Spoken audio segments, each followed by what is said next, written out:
Start करते हैं बच्चों। I have started the recording. पहले तो मुझे बताओ कि कल आप लोगों का रोटेशन वाला डिस्कशन हो गया ना?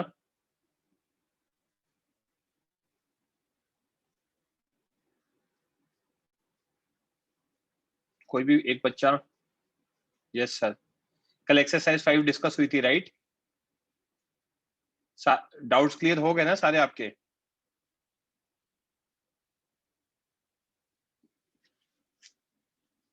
But not complete. ओके, चलो कोई बात नहीं। और आज आप लोगों का मैं ग्रेविटेशन का डिस्कशन रखूंगा इवनिंग में। मैंने पहले ही इन्फॉर्म किया था कि वेडनेसडे को देख लेंगे, मतलब मंडे को तो मेरा इंटरनेट का प्रॉब्लम था। आप वाला लेक्चर मैं ले नहीं पाया था, दूसरे बैच में मैंने लिया था लेक्चर, तो मैंने आपको आगे के नोट्स भी भेज दिए थे बच्चों जो उनके बैच में पढ़ाया था, तो वो लिख लिए होंगे आई एम अज्यूमिंग। उस वहां से अपन कंटिन्यू कर लेते हैं। कहाँ तक हुआ था उस दिन हमारा? आई गेस हमने ये क्वेश्चन किया था, राइट? आगे कौन डिस्कस करेगा मेरे साथ? रेज हैंड करो फटाफट।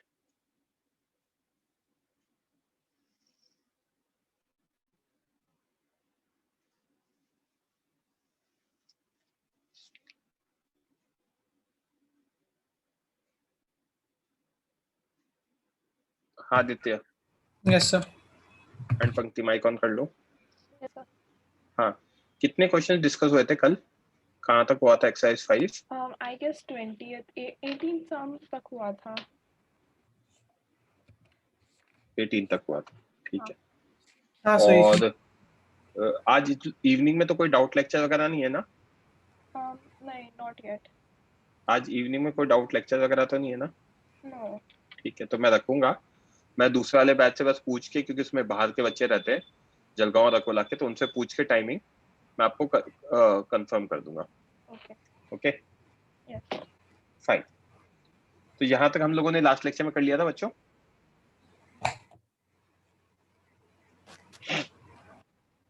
Next heading is total energy of living satellite. तो एक सैटेलाइट है which is at a height h and it's moving with velocity v, ठीक है? तो उसकी टोटल एनर्जी हमसे पूछा गया है। तो एट पॉइंट ए सैटेलाइट क्या होता है? Under root G M E by R E plus H. Yes sir. Please keep on replying जिन भी बच्चों ने माइक ऑन किया है, Aditya and Pankaj. Yes, sir. तो kinetic energy is half mass of satellite into v square, half mass of satellite v G M E by R E plus H का whole square, under root का whole square, right? Yes sir. तो kinetic energy कितना आएगा? G M M E by twice of R E plus H. हाँ sir. Okay, अब potential energy mass of satellite into potential of earth at point A. Yes sir. तो m minus G M E by R E plus H, right? Yes sir. तो minus G M M E by R E plus H ये आ गया। तो total energy kinetic energy plus potential energy. Kinetic हमने निकाला G M M E by twice of R E plus H, okay, yes sir. Plus minus of G M M E by R E plus H.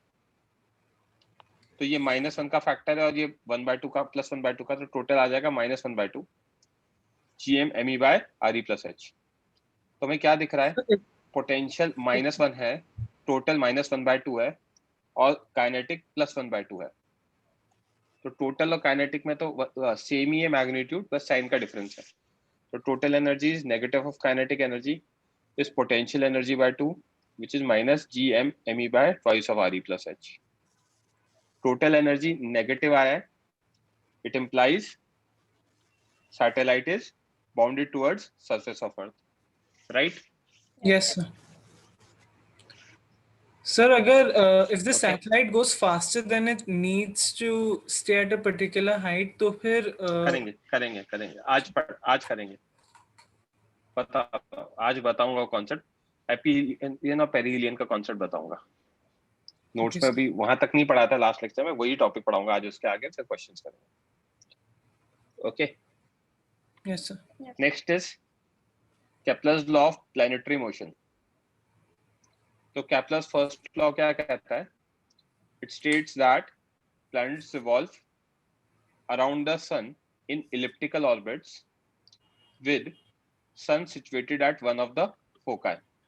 तो basic ellipse आप लोगों का maths में हो गया है. This is the elliptical orbit जिसमें है ना प्लैनेट्स रिवॉल्व करेंगे और सन दोनों में से किसी भी एक फोकाई पर होगा. ये कहता है first law. Okay. Yes, sir. Second law कहता है the radius vector drawn from sun to a planet sweeps out equal areas in equal intervals of time. As in, ये सन है. मान लो A पॉइंट पे t इक्वल्स टू 0 पे planet है. Okay. Yes, sir. अब ये यहां से B पॉइंट पे जा रहा है टाइम t1 में. तो अगर वहां से B पॉइंट पे जा रहा है टाइम t1 में तो ये एरिया ये स्वीप आउट क्या होगा? Area A1. अब यही प्लैनेट मान लो t इक्वल टू 0 पर C पॉइंट पर है. यहां से D पॉइंट पे जा रहा है टाइम t1 में. तो इसने जो एरिया स्वीप आउट क्या होगा? Area A2. ये A1 के इक्वल होगा अगर टाइम इंटरवल आपने दोनों का t1 लिया है. तो क्या दिया है यहाँ पे? TAB is equals to TCD equals to T1. तो area A1 must be equal to area A2. Hence same area and same time interval तो DA by DT क्या हो जाएगा बच्चों? 0 हो जाएगा. सॉरी कांस्टेंट हो जाएगा. Right. Yes, sir. DA by DT को L by 2m भी लिख सकते हैं which is constant. L is angular momentum and m is mass of planet. तो L by 2m क्या हो जाएगा? कांस्टेंट हो जाएगा. अगर L by 2m कांस्टेंट है तो L भी कांस्टेंट होगा बिकॉज मास हमेशा कांस्टेंट होता है. तो L is constant. That's why this law is also known as conservation of angular momentum law क्योंकि L Yes. कांस्टेंट है. बट ये L by 2m कैसा है ये नहीं पता अभी तक मैंने. तो मैं L by 2m का फंडा बता देता हूँ. DA by DT तो कांस्टेंट है बट DA by DT को L by 2m कैसे लिख रहा हूँ वो देखना. This is explanation of second law. Sun है एक फोकाई पे, प्लैनेट P पॉइंट पर है, सन से प्लैनेट का डिस्टेंस R दे रखा है. राइट. यहाँ पे रेडियस वेक्टर क्या होगा? बाहर की तरफ होगा. वेलोसिटी टेंजेंशियल होगी. वेलोसिटी और रेडियस के बीच में एंगल थीटा है. ठीक है. दिस एंगल थीटा है ना will not be 90 degree. Circle के केस में ये 90 डिग्री होता है ना. इलिप्स के केस में 90 नहीं होगा क्योंकि सर्कल के केस में रेडियस और वेलोसिटी परपेंडिकुलर होती है. राइट. Yes, sir. तो यहाँ पे क्या है? थीटा है. P से Q का टाइम लेट्स से मैंने dt माना है बहुत छोटा. अगर बहुत छोटा मानूंगा ना तो बच्चे ये SPQ क्या हो जाएगा? एक ट्रायंगल बन जाएगा. छोटे टाइम इंटरवल के लिए क्या है कि वो आर्क नहीं होगी. Yes, sir. राइट. तो ये PQ की लेंथ कितनी होगी? VDT length of arc Yes, sir. या लेंथ ऑफ साइड. ठीक है. PQ की लेंथ VDT होगी. तो मैंने SPQ को कहा आपको छोटा ट्रायंगल है. राइट. अगर ये छोटा ट्रायंगल है तो हमें क्या दिख रहा है? इस छोटे ट्रायंगल का एरिया निकालना है. एरिया क्या होगा? Half base into height. तो Q से मैंने एक परपेंडिकुलर ड्रॉ किया M पर. राइट. और Yes, sir. उसका वैल्यू निकालनी है परपेंडिकुलर की. राइट. तो अब क्या होगा? QM is perpendicular. इस ट्रायंगल में ये एंगल अगर बाहर वाला थीटा है तो अंदर वाला एंगल 180 माइनस थीटा होगा लीनियर पेयर से. अब मैं छोटू ट्रायंगल कंसीडर कर रहा हूँ ये QMP, PMQ या फिर QMP कुछ भी ले लो. Sine of 180 minus theta that is perpendicular. Perpendicular is QM upon hypotenuse that is PQ. That will be QM will be equal to what? PQ sin theta. PQ की value अभी मैंने sir. निकाली V dt. Right. तो मेरा Yes, sir. Perpendicular आ गया, QM आ गया मेरा, एक QM आ गया मेरा VDT sin theta, correct? Yes, sir. Now area of triangle SPQ will be half base into height. छोटा टाइम इंटरवल है तो एरिया DL ही है, half SP into height is QM. SP की वैल्यू R है, QM is VDT sin theta, ये DA के equal है, तो DA by DT, DT से डिवाइड करा दूंगा तो DA by DT आएगा RV sin theta by 2, right? Yes, sir. M से मल्टीप्लाई करा तो MVR sin theta divided by M से डिवाइड कराना पड़ेगा तो M into 2, तो MVR sin थीटा को L लिख रहा हूँ, डिनोमिनेटर में 2M, ऐसा क्यों? L is R cross MV या RMV sin थीटा, समझा क्या? हाँ सर. बोलो प्रत्युष, क्या डाउट है? सर आपने वो ट्रायंगल क्यों कंसिडर किया, क्योंकि वो एक्चुअली इलिप्स का सेक्टर होगा ना, और अगर आप टाइम इंटरवल बहुत छोटा लिया है ना, मतलब सर. टाइम इंटरवल छोटा लिया है ना, ओके सर, तो ट्रायंगल जैसे ही होगा. समझा? Yes sir. सर अगर बड़ा होगा तो हमें सेक्टर जैसा एरिया कैलकुलेट करना पड़ेगा ना पर. बिल्कुल. Okay sir.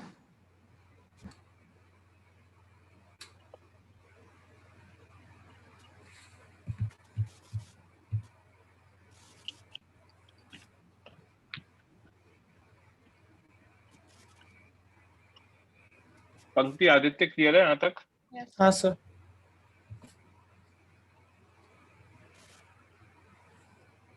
Next is Kepler's third law.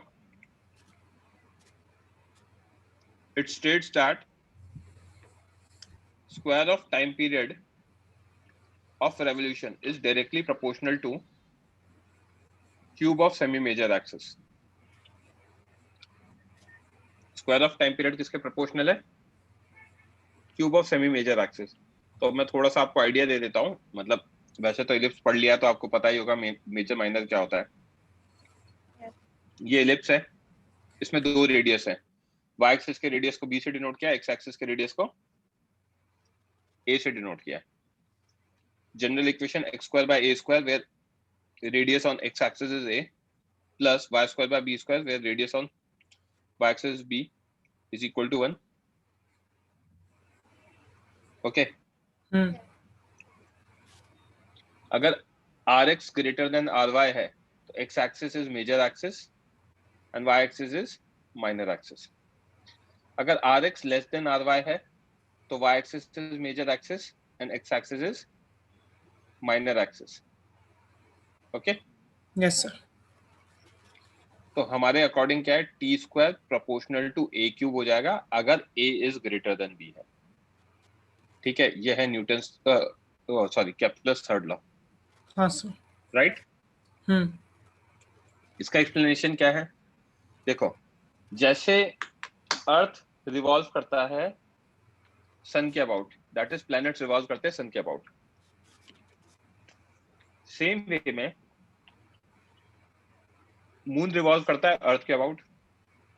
Yes, sir. Right. तो मून क्या है? Moon is a natural satellite of earth. जैसे सन की नेचुरल सैटेलाइट प्लैनेट्स हैं, वैसे मून अर्थ की नेचुरल सैटेलाइट है, और अर्थ की आर्टिफिशियल सैटेलाइट्स भी होती है जो हम लोग भेजते हैं. राइट. तो इसको प्रूव करने के लिए मैं अर्थ वाला एग्जांपल ले रहा हूं, क्योंकि circle is a particular case of ellipse. तो रेवोल्यूशन ऑफ सैटेलाइट अराउंड अर्थ अगर हम देखें तो वेलोसिटी कितना होता है सैटेलाइट का? √GME/RE+H. That is √GME/r. अगर स्मॉल r को मैं RE+H ले लूं तो टाइम पीरियड कितना होगा? Length 2πr by velocity that is √GME/r. Denominator में r की पावर 1/2 दिख रहा है, हाँ सर. और न्यूमरेटर में क्या दिख रहा है? r की पावर 1. राइट. Yes, ये sir. r की पावर 1 है और नीचे r की पावर 1/2 है, तो टाइम पीरियड कितना आएगा 2 पाई r की power 3/2 upon root GME, correct? Yes, sir. तो हम क्या देख सकते हैं, time period is proportional to r की पावर 3/2 और t square is proportional to r³। Okay, sir. समझा क्या? किसी बच्चे को कोई डाउट? तो सर मुझे बस एक छोटा सा डाउट है कि ये v इसको एक्सीड नहीं कर सकता है इस हाइट पे? कर रहा हूँ ना, बता रहा हूँ बच्चे। अच्छा. लोगों की सालों की मेहनत होती है, उसके बाद एक सैटेलाइट क्या किया जाता है, लॉन्च किया जाता है, और आप साइंटिस्ट बन गए। आपने क्या किया, जो ये v है इसकी वैल्यू जो सर्कुलर मोशन के लिए होनी चाहिए वो कैलकुलेट करने में गलती कर दी। एक बच्चा पिछले किसी एक बैच में पूछा था कि अगर ये एस्केप वेलोसिटी हो गई, तो मैंने कहा करोड़ों का नुकसान हो जाएगा, एस्केप करके चला जाएगा, राइट? हाँ अगर सर. v से कम हुआ या ज्यादा हुआ तो वो सर्कुलर ऑर्बिट की जगह इलिप्टिकल ऑर्बिट में जा सकता है, उसके बाद अर्थ पे भी गिर सकता है, तो वो सारी चीजें भी देखेंगे अपन।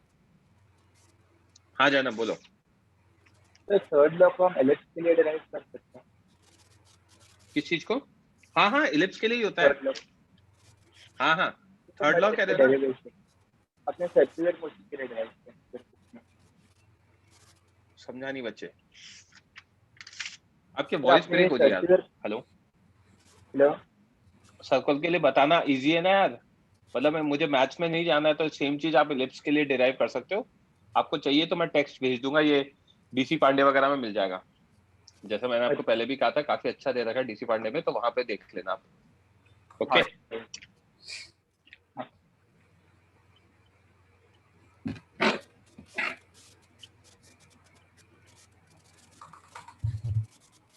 एनीवेज मैं आपको बता दूं, लॉज को आप विदाउट डेरिवेशन यूज करते हो, थ्योरम्स के प्रूव करते हो, बाकी सबको तो आप विदाउट डेरिवेशन यूज करते हो। ठीक है, यहाँ तक क्लियर है? तो अब आगे देखते हैं बच्चों। सर अभी साथ में लिख सकते हैं ना? आप हाँ लिख पाओगे तो बिल्कुल लिखो, कोई दिक्कत नहीं। नोट है ना, पॉइंट नंबर 1,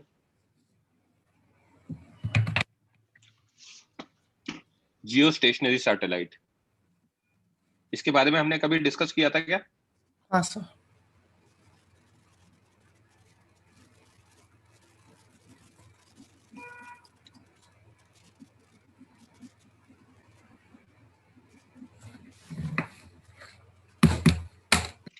ओके, जियो स्टेशनरी सैटेलाइट क्या होती है? They So when have it's time period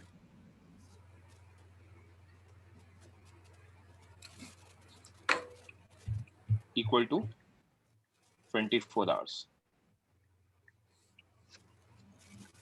okay, जितना अर्थ का टाइम पीरियड होता है रेवोल्यूशन का, उतना ही होता है।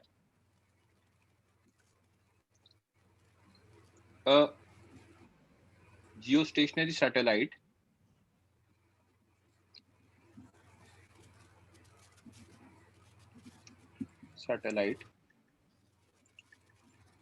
can roughly cover 40% of Earth's area. एक सैटेलाइट 40% कवर कर सकती है, okay, which implies whole Earth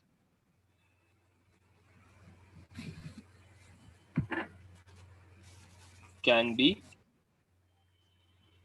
covered by 3 geostationary satellite.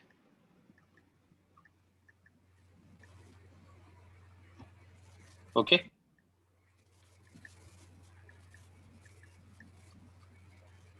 Clear है? yes sir. हाँ प्रत्यक्ष बोलो।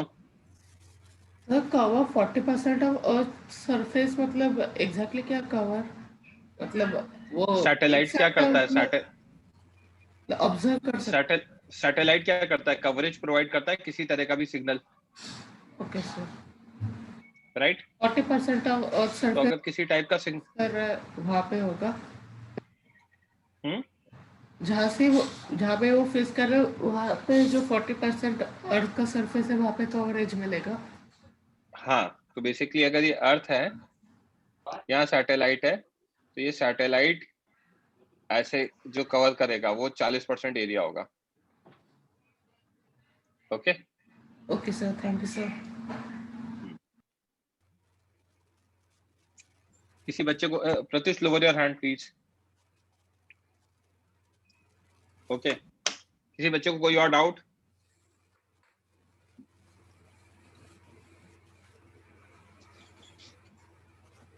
यहाँ तक क्लियर है? नेक्स्ट, अब आपका वो वाला पॉइंट देख लेते हैं जो आप कह रहे थे कि वेलोसिटी, अगर सैटेलाइट को प्रोजेक्शन जो वेलोसिटी है जो स्टेज 2 के बाद दी जाती है, अगर वो वेलोसिटी हमारी एग्जैक्ट उतनी वेलोसिटी नहीं है जो सर्कुलर मोशन के लिए रिक्वायर्ड है, ठीक है? तो पॉइंट नंबर 2 देख लेते हैं।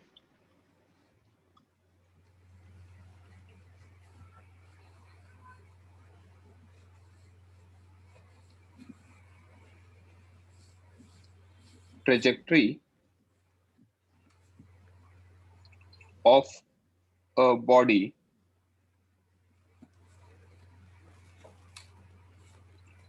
or satellite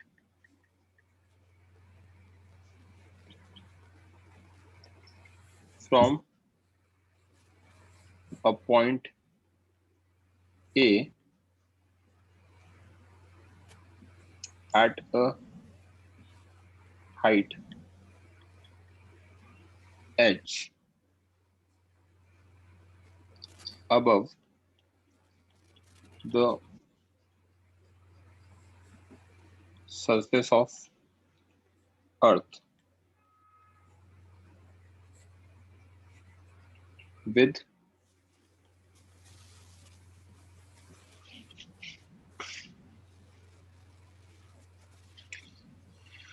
different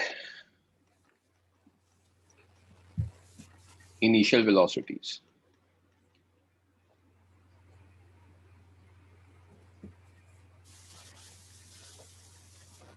With different initial velocities.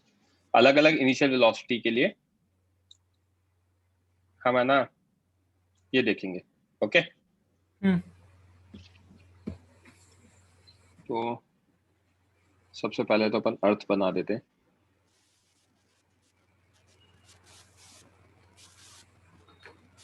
ये अर्थ है, सेंटर से ये डिस्टेंस आर ई है, ये पॉइंट ए है, ये ओ, ये सी, और यहाँ पे मैंने प्रोजेक्ट किया है with velocity v at a height h। ठीक है,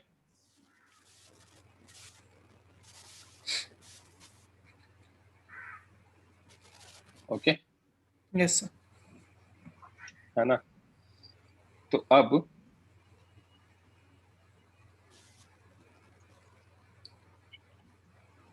अगर वेलोसिटी 0 होगी, if v is equal to 0, velocity 0 होगी तो क्या होगा? नीचे गिर जाएगा। हाँ सर। एक मिनट, एक बच्चे को डाउट है। हाँ बच्चे बोलो।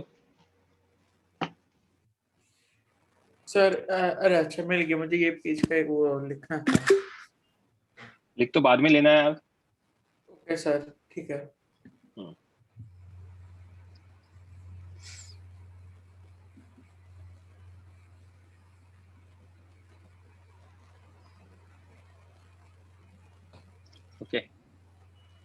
अगर वेलोसिटी 0 होगी तो क्या होगा? नीचे गिर जाएंगे directly, right? If v is equals to 0, body will fall straight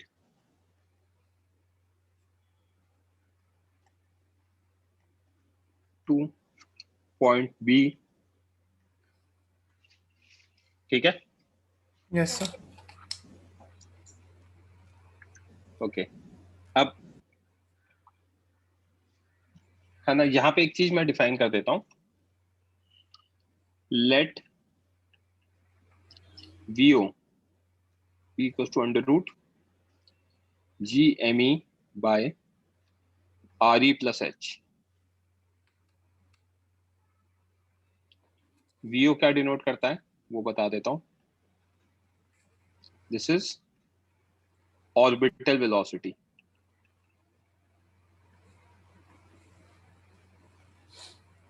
velocity for circular motion. Okay, yes sir. उसके बेसिस पे अपन बाकी के फैक्टर्स डिफाइन करेंगे, है ना? तो अगर v 0 था तो नीचे गिर जाएगा सीधा। नेक्स्ट केस, अगर v less than v orbital है एंड ग्रेटर देन 0 है तो क्या होगा? तो ऐसे केस में जो मोशन होगा, path of object, path of body will be elliptical। समझा क्या? सर पर यहाँ मतलब if the body just goes down तब वो एडजस्ट हो जाएगा ना फिर, अगर वो अपनी कहाँ हाइट पर? कम कर ले। मतलब जब 0 और V0 के बीच में है तो अगर वो बस थोड़ा एडजस्ट कर ले तो फिर कैसे काम एडजस्ट हो करेगा? जाएगा। मतलब मुझे बताओ, समझा नहीं। आपने कहा क्या एडजस्ट कैसे कर लेगा? सर क्योंकि इसकी हाइट कम होती जाएगी ना, क्योंकि 0 पे तो सीधा गिर जाएगा। बीच करेक्ट। में मतलब लॉजिकली हाइट थोड़ी कम होनी चाहिए और फिर वो उस एक एक मिनट, पर्टिकुलर अरे हाइट की एक डॉट पे मिनट, आ जाएगा ना। मुझे ये नहीं समझा। आपने प्रोजेक्ट कर दिया, हाँ सर। राइट? प्रोजेक्ट हाँ। करने के बाद क्या हुआ? आपने एक वेलोसिटी दे दी। हम्म। वेलोसिटी दे दी तो वेलोसिटी देने के बाद क्या होगा? वो घूमना चाहेगा सर्कुलर मोशन में, हाँ सर। उस पर सेंट्रीपिटल एक्सेलरेशन लगेगा। हाँ। अब जब सेंट्रीपिटल एक्सेलरेशन लगेगा तो ग्रेविटेशनल फोर्स प्रोवाइड कराएगा वो। हाँ सर। अब ग्रेविटेशनल फोर्स तो सफिशिएंट ही नहीं है उसको, है ना, क्या कहते हैं, ये सेंट्रीपिटल एक्सेलरेशन प्रोवाइड कराने के लिए। तो वो एग्जैक्ट सर्कल नहीं होगा, मोशन इलिप्टिकल होगा। ओके। हाँ हाँ राइट। आप कैसे कह सकते हो कि वो अपने आप हाइट एडजस्ट कर लेगा? या अरे वो तो घूमेगा ना, जब घूमेगा तो उसके बाद फोर्सेस तो जो लगेंगे वही घुमाएंगे ना। तो अच्छा ठीक है। हाँ। अगर वेलोसिटी ऑर्बिटल वेलोसिटी से छोटा एंड 0 से बड़ा होगा तो path of body will B elliptical. ठीक है? विद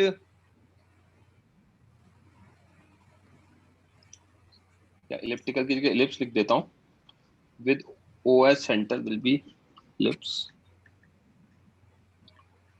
with O as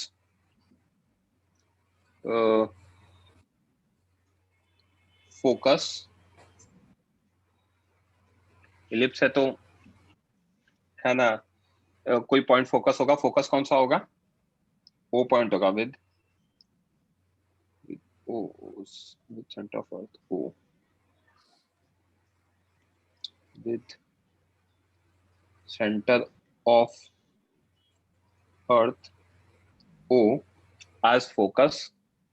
यार ये बहुत सारी चीजें इंफॉर्मेशन भेज दें तो आप, है ना, इनमें मतलब ये ऐसा हो क्यों रहा है उसमें नहीं जा रहा हूं मैं। Okay sir.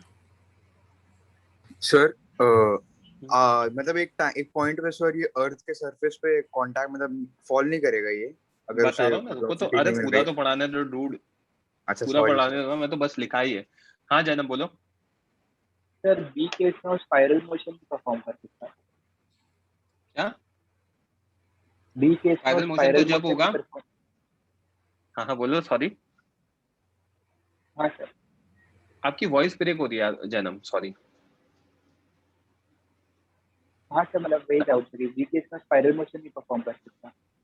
स्पाइरल मोशन नहीं होगा, ओके। अच्छा, प्रतीश बोलो।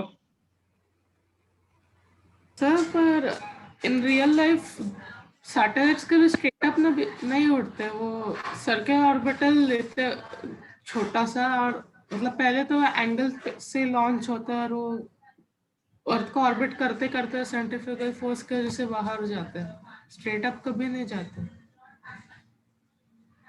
ओके सर तो देखा गया तो जो प्रॉब्लम्स है वो एग्जैक्टली एक्यूरेट नहीं ना। मतलब पहली चीज तो आप बहुत ही रैंडम बात कर रहे हो। स्टेज 1 से मैंने कहा था एक हाइट h तक लेकर जाते हैं, करेक्ट? ये कहा था, करेक्ट। अब वो ये तो ये माइक मत ऑफ क्या करो यार, डिस्कशन के टाइम आधी बात बोलते हो, आधी बात तो समझ ही नहीं आई आपकी, और फिर माइक और ऑफ कर लिया। हाइट h तक लेकर जाते हैं, करेक्ट। Yes sir. अब आप हाइट h तक किसी भी मैकेनिज्म से ले जाए, लेकर तो जाना पड़ेगा ना हाइट h तक। Yes sir. उसको मैंने स्टेज 1 डिफाइन किया है। अब हाइट h के बाद वो ऑर्बिट करते तो वो तो ठीक है, तो मैं भी तो ऑर्बिट ही करा रहा हूँ, correct. Yes sir. Mike off करो और लोअर योर हैंड। आदित्य, अगर वीओ से छोटा होगा और 0 से बड़ा होगा तो पाथ क्या होगा? Path of body will be ellipse with centre of earth O as focus, ठीक है। अब मैं दो चीजें डिफाइन कर रहा हूं यहाँ पे, aphelion and perihelion. And point of projection will be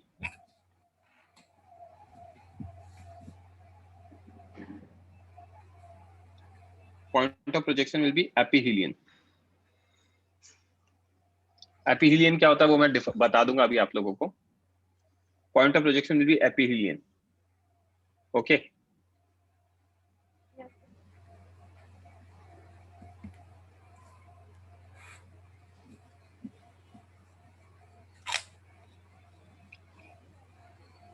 ये आता है जैनम, आपका जो स्पाइरल वाला पॉइंट है वो अभी इसमें समझ में आ जाएगा आपको।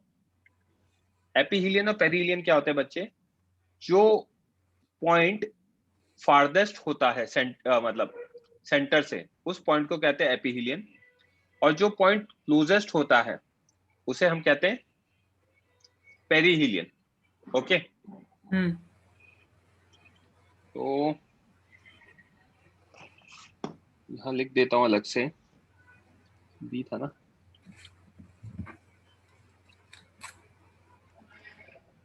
farthest point from center of earth is एपिहीलियन on elliptical path। तो सर हम ये डिस्टेंस बताऊंगा, मतलब अभी सेंटर रुक ऑफ जाओ थोड़ी एलिप्स सी, से। अच्छा अभी रुक जाओ थोड़ा सा। ठीक है sir. Closest point from center of earth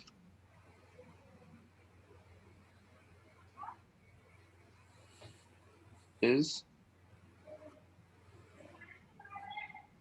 perihelion on elliptical path। जो फारदेस्ट पॉइंट है उसे पेरिहीलियन कहते हैं, जो क्लोजेस्ट पॉइंट है उसे हम सॉरी फारदेस्ट को एपीलियन कहते हैं, क्लोजेस्ट को हम पेरिहिलियन कहते हैं, राइट? Yes sir. अब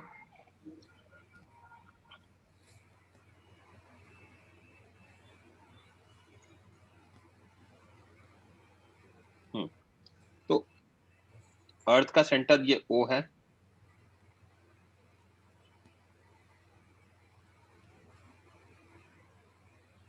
ठीक है, यहाँ पे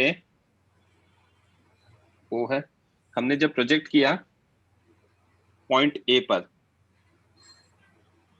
तुम्हारी वेलोसिटी क्या है? V है, which is less than VO and greater than 0. Okay?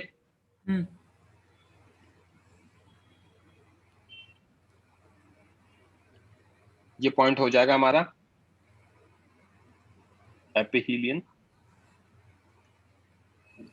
और यहां पे अगर मैं देखूंगा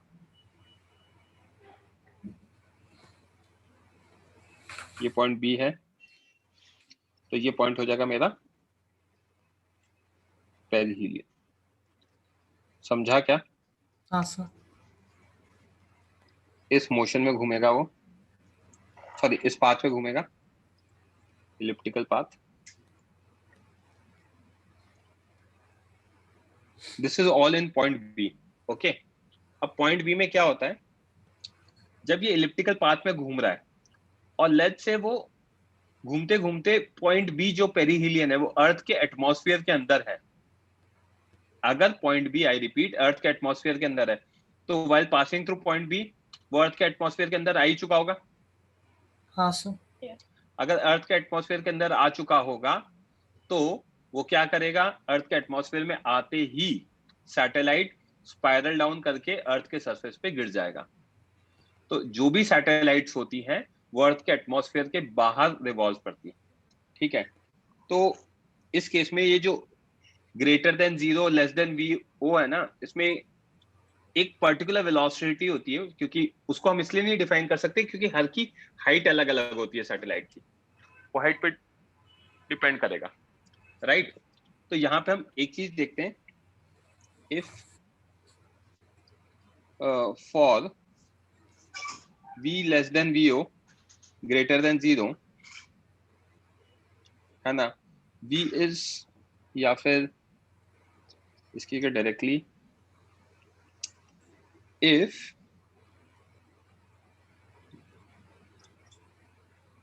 yeah, while moving in elliptical path, while moving in elliptical path,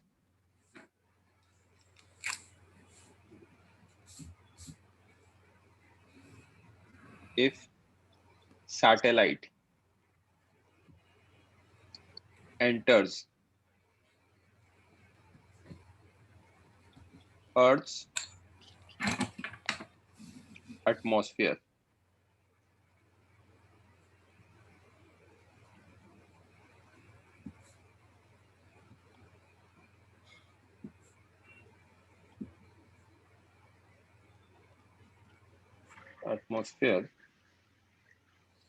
then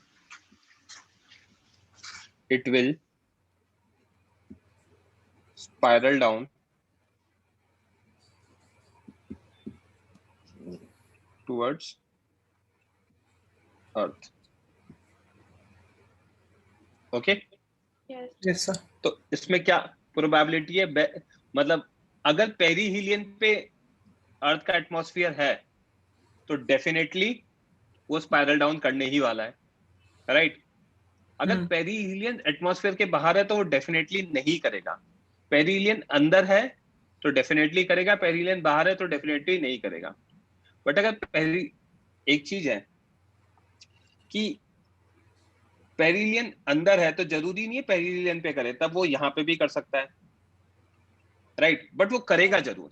क्या ये बात समझ में आई क्या?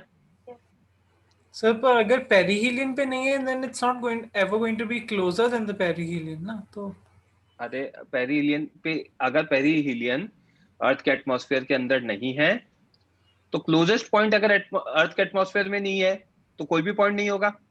हाँ सर। तो तब तो वो इलिप्टिकल ऑर्बिट में घूमता रहेगा, हाँ, यस सर। करेक्ट। और हाँ। अगर पेरीहीलियन है अर्थ के एटमॉस्फेयर में, तो कहीं ना कहीं अर्थ के एटमॉस्फेयर में एंटर करके गिर ही जाएगा फॉर श्योर। ये बोला है मैंने, समझा क्या? हाँ, समझा sir.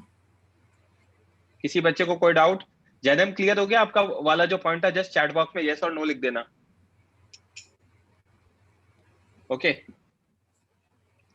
Point number C, if v is equals to vo, path of body will be हमारा क्या होगा? Circular. Okay, yes sir. D, if V is less than VE and greater than VO। VE क्या है? Escape velocity। Again, path will be elliptical with point of projection as perihelion। इस case में वो कभी अर्थ के सरफेस पे नहीं गिरता। क्यों? क्योंकि जब हम प्रोजेक्ट करते हैं तो डेफिनेटली अर्थ के एटमॉस्फेयर के बाहर प्रोजेक्ट करेंगे, और अर्थ के एटमॉस्फेयर के बाहर जब प्रोजेक्ट कर रहे हैं तो हमारी वेलोसिटी है ना ऐसी है कि वो वीओ से बड़ी है, वीई से छोटी है। तो पॉइंट ऑफ प्रोजेक्शन हमारा पेरीहिलियन बन गया, और पेरीहिलियन वाला जो पॉइंट है वो एटमॉस्फेयर के बाहर है, तो कोई और पॉइंट एटमॉस्फेयर के अंदर आ ही नहीं सकता, क्योंकि पेरीहिलियन की डेफिनेशन ही यही है कि वो पॉइंट क्या होता है? क्लोजेस्ट होता है। तो क्लोजेस्ट पॉइंट अगर अर्थ के एटमॉस्फेयर के बाहर है तो फारदेस्ट वाला तो डेफिनेटली होने ही वाला है, राइट? Yes sir. है ना? तो ऐसे केस में क्या होगा? हमारा जो पॉइंट ऑफ प्रोजेक्शन है वो पेरीहिलियन होगा, तो उसका फिगर बना देते हैं अपन।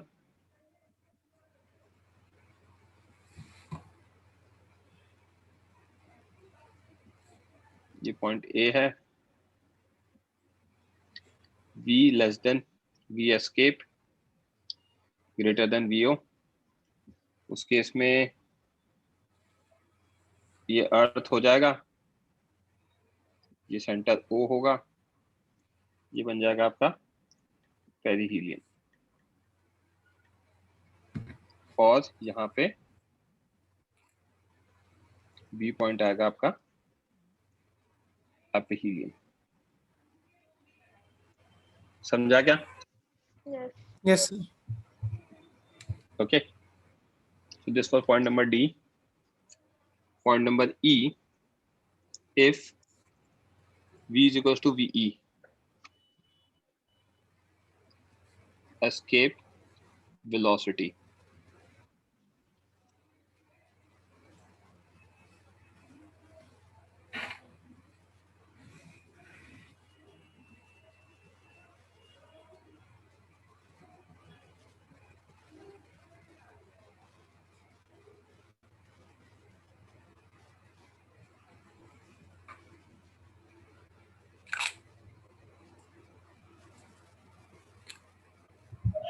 आवाज आ रही है क्या? हाँ। अच्छा, ये है ना, मेरा टैब फ्रीज हो गया, मैं रिकनेक्ट कर रहा हूँ, just give me a minute.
Okay तो पंक्ति और Aditya, if v is equal to v escape, तो ऐसे केस में क्या होगा? Body escapes earth's gravitational pull Yes, sir. And Yes, sir.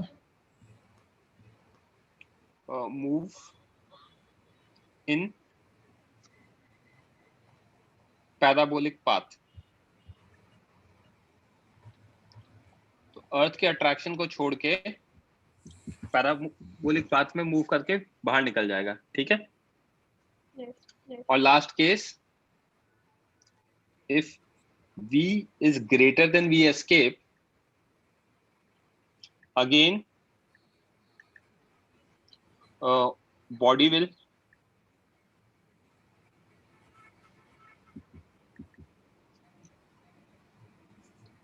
escape Earth's gravitational pull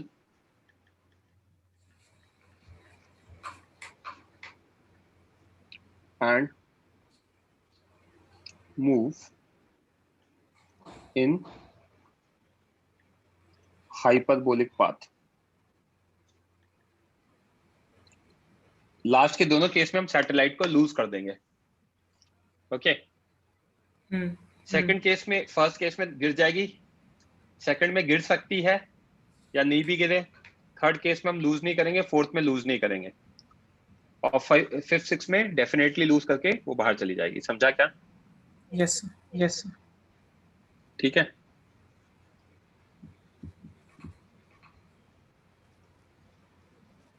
किसी बच्चे को कोई डाउट?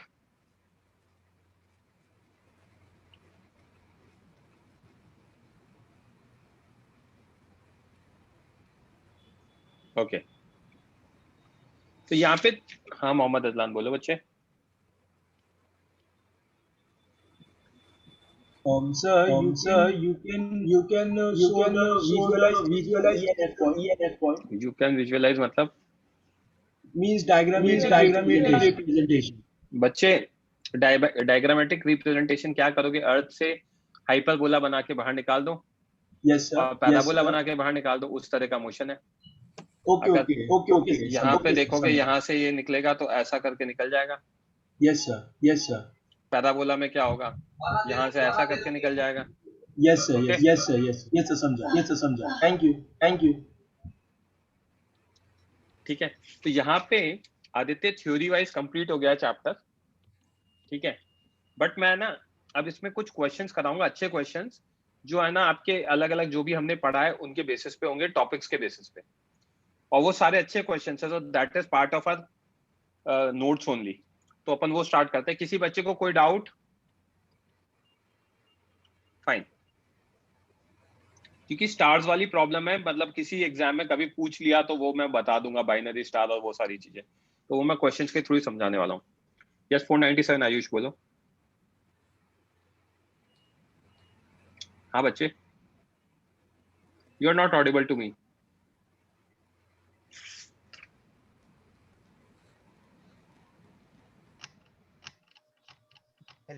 Hello, sir. हाँ बोलो बच्चे। Am I audible? हाँ sir. सैटेलाइट को इलेक्ट्रिकली क्यों होता है? सर्कुलर क्यों नहीं होता? सर्कुलर के लिए तो पर्टिकुलर वेलोसिटी लगती है ना, वीओ। हो सकता होता ही है, सर्कुलर ही होता है। हम चाहते ही नहीं इलिप्टिकल हो, वो तो हमारी गलती की वजह से होता है वो कि इलिप्टिकल हो, या फिर गलती एज इन बहुत सारे एक्सटर्नल पैरामीटर्स होते हैं, तो व्हाइल मूविंग हम वो सब कैलकुलेट करते हैं, बट और भी चेंजेस आते रहते हैं, there is a constant change in the environment. तो उन सब फैक्टर्स को अगर हम ओवरकम नहीं कर पाएंगे तो ऐसा इलिप्टिकल हो जाएगा। ओके चलो क्वेश्चन स्टार्ट करते हैं। क्वेश्चन नंबर 1,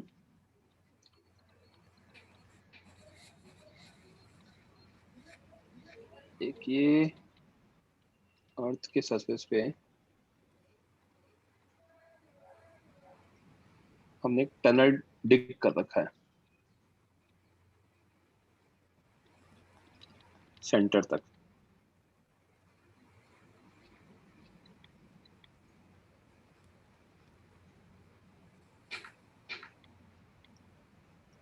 सर माइक बंद कर लो। हाँ माइक ऑफ कर लो। Okay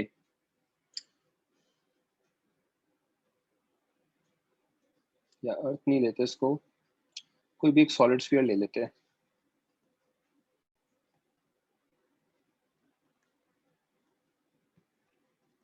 solid sphere of mass m, radius r,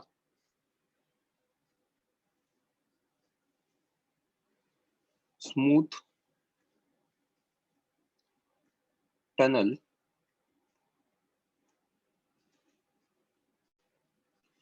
up to center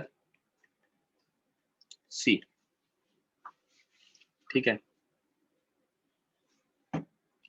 यहाँ पे P पॉइंट पे एक मास m1 को, मास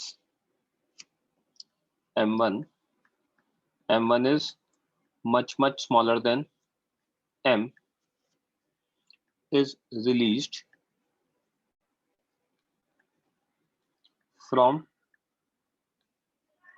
height h equal to r। h की वैल्यू r के इक्वल है।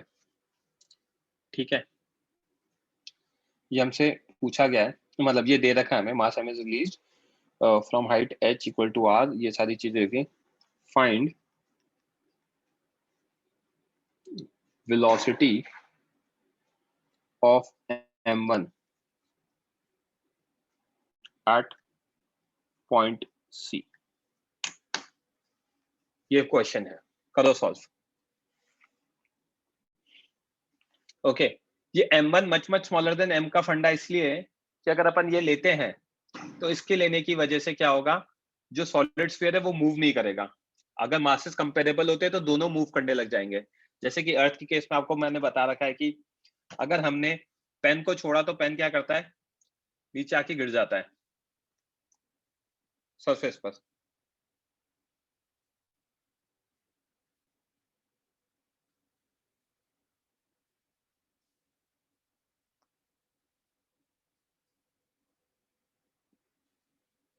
करो सॉल्व।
श्रद्धा आपका सही है,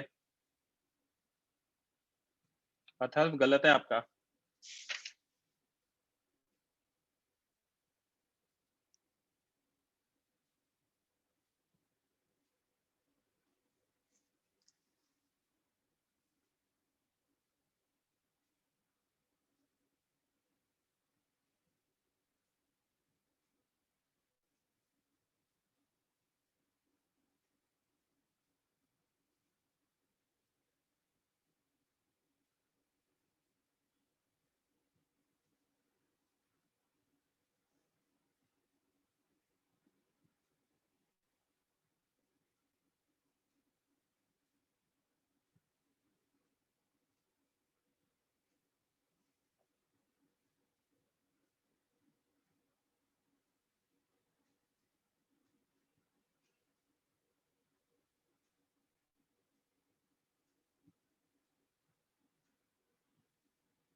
Last 1 minute.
जैनम सही है, शुभांकर ME नहीं आएगा, हाँ बट ठीक है।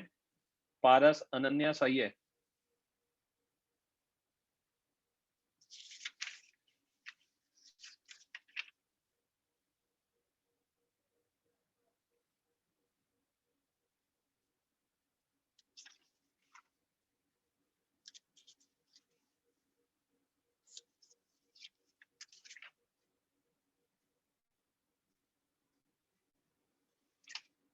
ओके, रेज हैंड करो, कौन करेगा डिस्कस?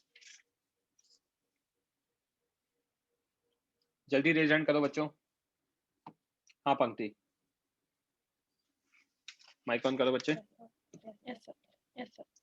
तो हम क्या कर सकते हैं इसके लिए? कंजर्वेशन ऑफ एनर्जी यूज कर सकते हैं।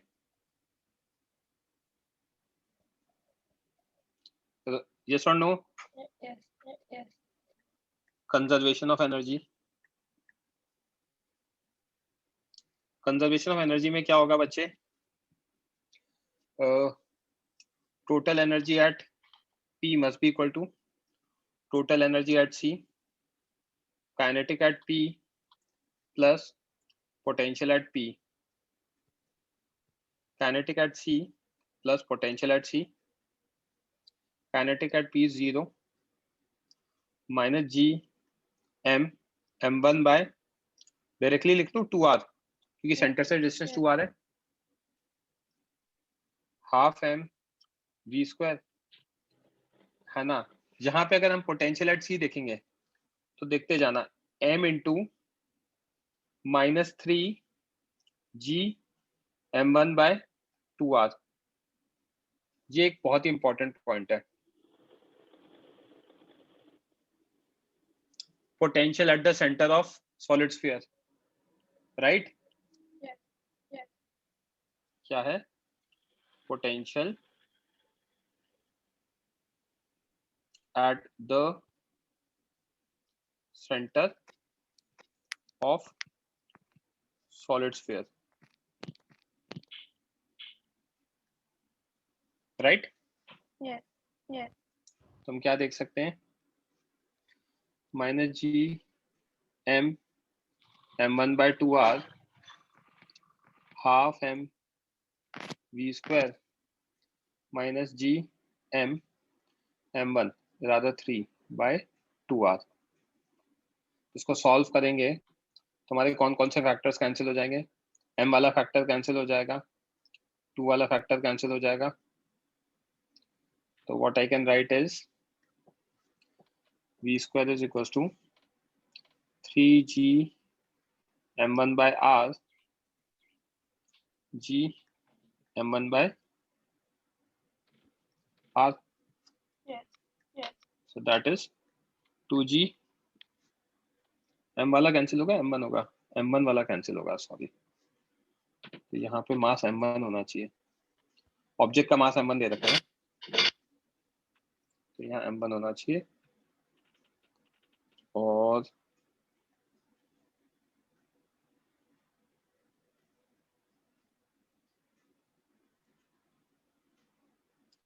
यहाँ M1 आना चाहिए। ओके, इसमें हम जो कैंसिलेशन करेंगे,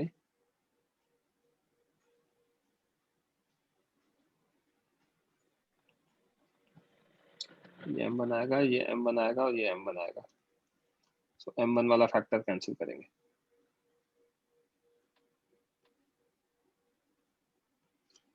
तो ये आ जाएगा 2gm/r और v is equals to √gm/r, correct? yes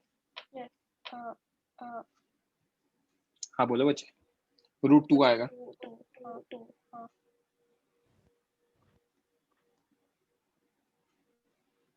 That's the final answer. Okay. yes ठीक है, नेक्स्ट क्वेश्चन देख लेते हैं। आई गेस ये क्वेश्चन हमने HCV में किया हुआ है, बट वो काफी बच्चों को डाउट था तो वहीं पे करा रहा हूँ, मैं यहीं पे करा रहा हूँ। हाँ वेदांत बोलो। सर हमने मास ऑफ टनल वो उसका कुछ होगा। समझा नहीं, मास ऑफ हम मास ऑफ माइनस हमने जो पार्ट निकाला। आपकी वॉइस मेरे को मास ऑफ क्या नहीं करेंगे?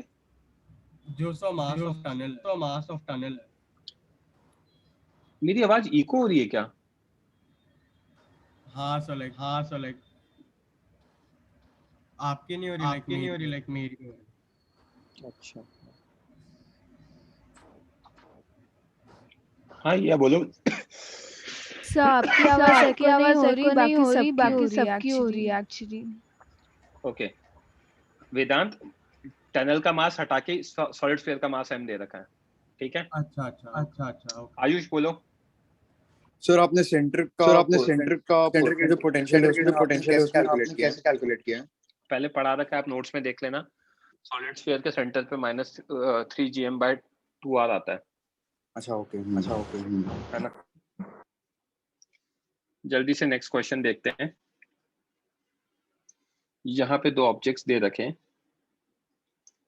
m and 2m। Initial separation दे रखा है r। Okay, 2 isolated particles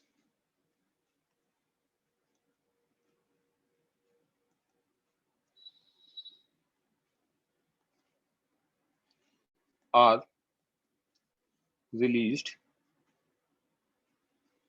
from rest. Okay, find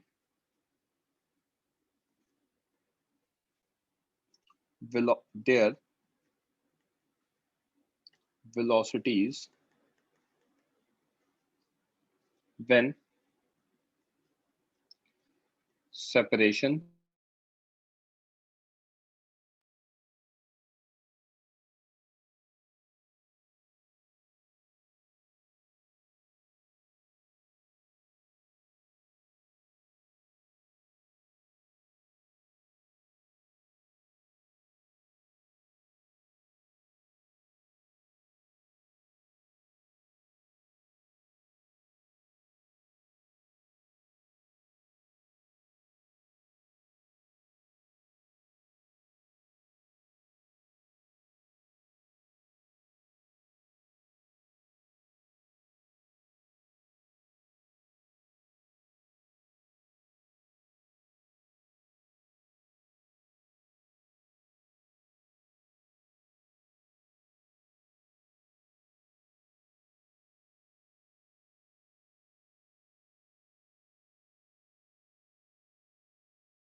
नहीं फहद गलत है।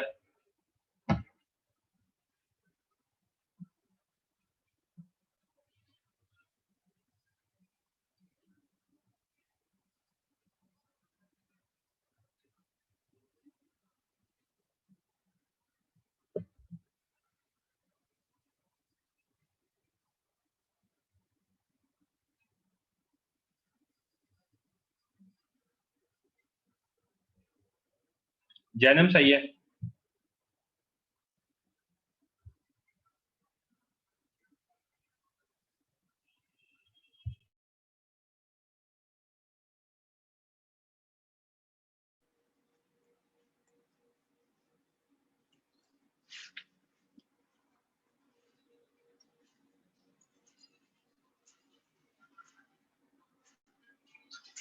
कौन करेगा डिस्कस? रेज हैंड करो।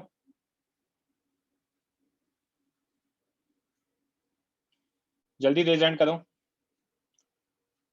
अच्छा, ये कुछ बच्चे मीटिंग छोड़ दें, मैं पहले ही बता देता हूँ।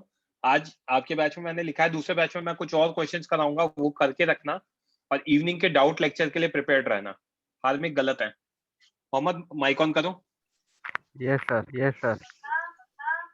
अब आइसोलेटेड सिस्टम है, right? Yes sir, yes sir. Isolated है मतलब जो फोर्स होगा, the only force will be gravitational force between them, right?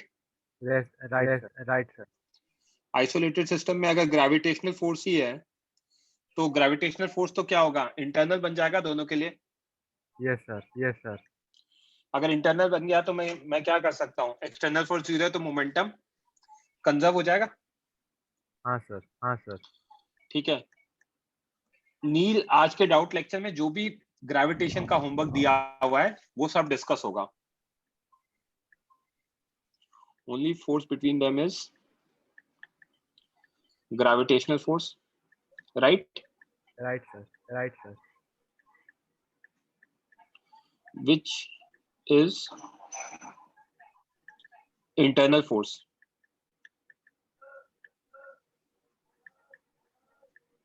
for system, right? Right sir, right sir.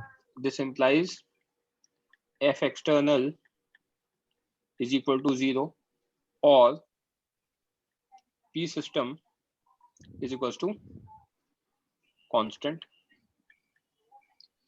implying P initial system is equals to P final system, right?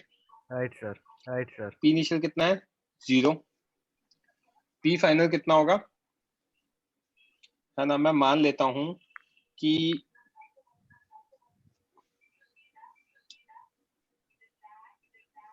at r/2 जो m मास है ये v1 से जा रहा है और m2 v2 से जा रहा है at r/2। ये मैंने let assume कर लिया, right? Now I've taken this as positive। तो mv1 plus 2m into minus v2 ये लिख सकता हूँ, right? 2m minus v2 कैसे आया? डायरेक्शन नेगेटिव उल्टा है ना बच्चे, अब तो बड़े हो गए ना आप। यस सर, हाँ यस सर, हाँ। तो यहाँ से है ना v2 की वैल्यू कितनी आ जाएगी? v1/2 आ जाएगा, equation number 1। Yes sir, yes sir. Right, next हम क्या यूज कर सकते हैं? ये ए पार्ट है, B part we can use conservation of energy, right? Right sir, right sir। Energy conservation अगर हम देखेंगे तो total energy initial, total energy final, kinetic initial plus potential initial is kinetic final plus potential final. Kinetic initial 0 है, potential initial कितना है? -g m 2m by r। Kinetic final कितना है? ½ m v1 square plus half 2m v2 square plus minus G m into 2m by r by 2। Please reply करो बच्चे। Yes sir हाँ, yes sir हाँ, आपने mic on करवाया तो इसीलिए किया ना, राइट? ये आएगा। यस सर, यस सर, तो यहाँ पे half m v1 square plus m v2 square is equal to what? Solve करेंगे तो ये 4 g m square by r minus 2 g m square by r, ये आ जाएगा। यस सर, यस सर, और half m v1 square plus m v2 की जगह डाल दूं? यस v2 सर, कितना निकलता? v1 बाय 2, v1 बाय 2 का स्क्वायर, उसको सॉल्व करेंगे तो 2 G M square by R, ये आ जाएगा। Yes sir, yes sir. तो ऑन सॉल्विंग v1 कितना आ गया? v1 आ जाएगा आपका √8 gm बाय 3r और v2 आ जाएगा आपका √2 gm by 3r। Yes sir, yes sir, हाँ, okay, yes sir, yes sir, clear है ये? Yes sir, clear. किसी बच्चे को डाउट? आगे मैं कुछ और अच्छे क्वेश्चंस कराऊंगा, ठीक है। एक और पॉइंट मैं ऐड करना चाहूंगा यहाँ पे, जब मैंने पेरिलियन एपिलियन बताया था तो वो भी मैं बता देता हूँ। जो फार्देस्ट पॉइंट होता है पेरिलियन होता है, सॉरी एपिलियन होता है, जो क्लोजेस्ट पॉइंट होता है एपिलियन होता है, correct? Yes sir, yes sir. यहाँ पे एक चीज और हम ऐड कर सकते हैं कि जो रेडियस वेक्टर होगा वो परपेंडिकुलर होगा किसके? वेलोसिटी के। ये मेरे क्वेश्चंस में यूज होने वाला है, मैं पहले ही बता देता हूं आपको, तो वो मैं अलग से यहीं पे लिख देता हूं कि at perihelion and aphelion, at perihelion and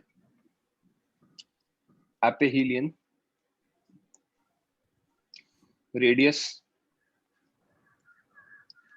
vector is perpendicular to velocity। ओके, तो आगे अब अपन है ना कंजर्वेशन ऑफ एंगुलर मोमेंटम, उस सब पे भी मैं क्वेश्चन दूंगा। यहाँ पे प्रॉपर्ली क्वेश्चन लिखे होंगे, प्लीज उनको सॉल्व करना, और जितने सॉल्व होंगे वो ठीक है। एक लेक्चर और मैं लूंगा प्रोबेबली इन द वीकेंड, जहां पे हम ये चैप्टर कंप्लीट कर लेंगे, जहां पे मैं स्टार्स वाली प्रॉब्लम्स वगैरह बता दूंगा। Yes sir, yes sir. ठीक है, चलो बच्चों, so that's it for today. किसी को कोई डाउट है तो पूछ सकता है। हाँ बोलो वेदांत। तो पॉइंट ऑफ प्रोजेक्शन अपनी कैसे बताया ना मैंने आपको कि ये v अगर vo से छोटा होगा तो एपिहिलियन होगा, और v अगर vo से बड़ा होगा बट एस्केप से छोटा होगा तो पेरिहिलियन होगा। ये आया कैसे? ये वो डिराइव नहीं किया है हमने, ये इन्फॉर्मेशन हम डायरेक्टली यूज करने वाले हैं। अच्छा, एंड वो पार्ट्स भी जो वो सब आप आगे अगर वो करते हो रिसर्च वगैरह तो आप डिराइव करते हो सारी चीजें। ओके, क्योंकि इसमें डिफरेंशियल इक्वेशन बनती है सेकंड ऑर्डर की। हम जेई के सिलेबस में फर्स्ट ऑर्डर डिफरेंशियल इक्वेशन ही होती है। ओके, तो वो आप आगे जाके मैथ सीखोगे।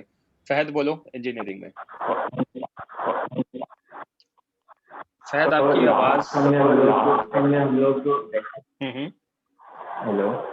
हेलो बोलो। तो लास्ट में हम लोग इंडिविजुअल यार आप मैसेज ही लिख दो ना, आपका माइक वर्क नहीं कर रहा है प्रॉपर्ली। हार्मिक बोलो। सर मैंने इसमें वी रिलेटिव से ट्राई किया। नहीं आएगा ना वी रिलेटिव से, दोनों पार्टिकल्स मूविंग है ना। अच्छा, तो उससे निकाल तो लोगे बट काफी लेंदी हो जाएगा। Yes yes. Conservation of momentum जरूर लगाना, वी रिलेटिव लगाओ तब भी। वो नहीं लगा होगा आई गेस। हाँ राइट।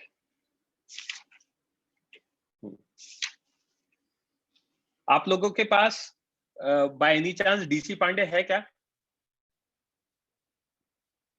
इंडिविजुअल निकाल के नहीं कर सकते क्या कहते हैं फहद, क्योंकि इंडिविजुअल निकालने में प्रॉब्लम क्या है, दोनों पार्टिकल्स मूव करेंगे, दोनों पार्टिकल्स कितना कितना मूव करेंगे हमें ये नहीं पता। तो अगर आपने इंडिविजुअल पार्टिकल्स को मूव कराया ना, तो उसमें हमें ये नहीं पता कि कैसे होगा, राइट। अब अगर आप लोगों का डीसी पांडे नहीं है तो मैं एक चीज पूछ रहा था, ये लेवल मतलब डीसी पांडे वॉल्यूम 2 है और उसका ग्रेविटेशन अच्छा है। मोहम्मद आप मुझे भेज देना डीसीपी का पीडीएफ, तो मैं देख के बच्चों को फॉरवर्ड कर दूंगा अगर वो ठीक होगा तो, और नहीं तो मैं स्कैन करके भेज देता हूँ आप लोगों को। जो अच्छे क्वेश्चन है, मतलब काफी अच्छा दे रखा है इसमें, gravitation is quite good in DC Pandey, तो अगर चाहिए तो मैं स्कैन करूंगा। Hello sir. हाँ बोलो Mohammad Ajlan. Sir I have the PDF, I will send you in Telegram. हाँ पीडीएफ है तो भेज दो मुझे, पर्सनल पे भेज दो या ग्रुप पे भेज दो, चलेगा मुझे। सर वो बट मैं 100 MB से ज्यादा है, 100 MB से ज्यादा है, तो ग्रुप पे नहीं आया। क्या कह रहे हो? 100 MB से ज्यादा का पीडीएफ, 100 MB से ज्यादा का पीडीएफ ग्रुप पे नहीं आया। नहीं होगा, टेलीग्राम पे भेज सकते हो? यस सर, यस वहाँ सर। भेज दो मुझे। Okay sir, okay sir.